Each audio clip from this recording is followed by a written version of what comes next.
turn to Tanya a bit, because in the area that it hasn't changed as dramatically is in the role of conductor. Mm-hmm. And how do we encourage more female conductors? What's going to need to happen? What's the obstacle that's standing in the way?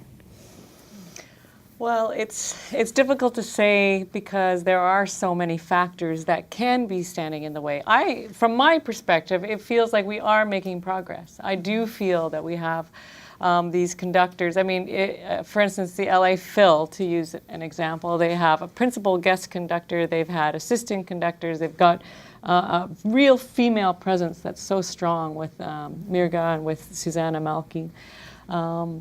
And we have had some incredible women who have shown that women can really be an extraordinary force on the podium.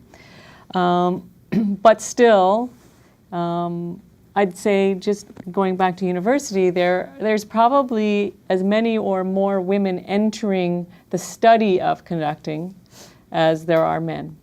But somewhere from the time that they are studying conducting until they get maybe into an assistant conductor job or maybe into a music director job, there's challenges along the way that are causing these difficulties. And I think in general, in all fields, women have a lot to juggle.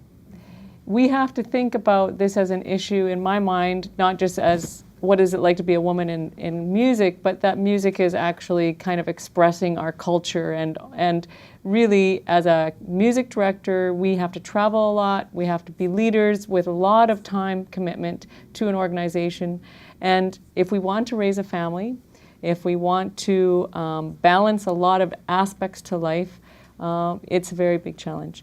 And I think that to ignore that fact is actually taking away from the truth of what causes a lot of struggles along the way. That's only the one category of the women's own struggles to make their career happen. Then there is the potential prejudice, the potential perspective that orchestras, agents, anybody that's in the music business has for women. I think it's getting better. I mean, the perspective that women can do it, I really think it's getting better. It's just, constantly continuing on the path of women just making great music and being excellent, I think. What was the biggest breakthrough for you? I mean, what helped you most?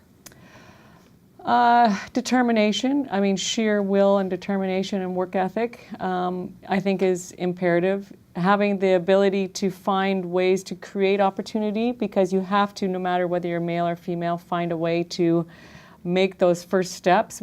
Conductors don't necessarily have a blind screen audition where they can all start out on the same playing field. Right. So they actually have to, the one thing about conductors is when you are practicing, you are standing in front of 90 people and conducting something for the first time. You don't have any place to try it anywhere else. So you have to be very quick to adapt. If you do a gesture, if you make a comment that didn't work, you have to immediately change course, and you have to read people, and you have to be constantly flexible, interactive, moving in your mind, moving in your progression in your own career. So I think that for women, number one is to have people helping them, and for all of us to give support to each other, to give the beginning opportunities, to give those chances to try to have the starting successes, and then to work really hard to make each one count, to make each one successful, to move forward from there.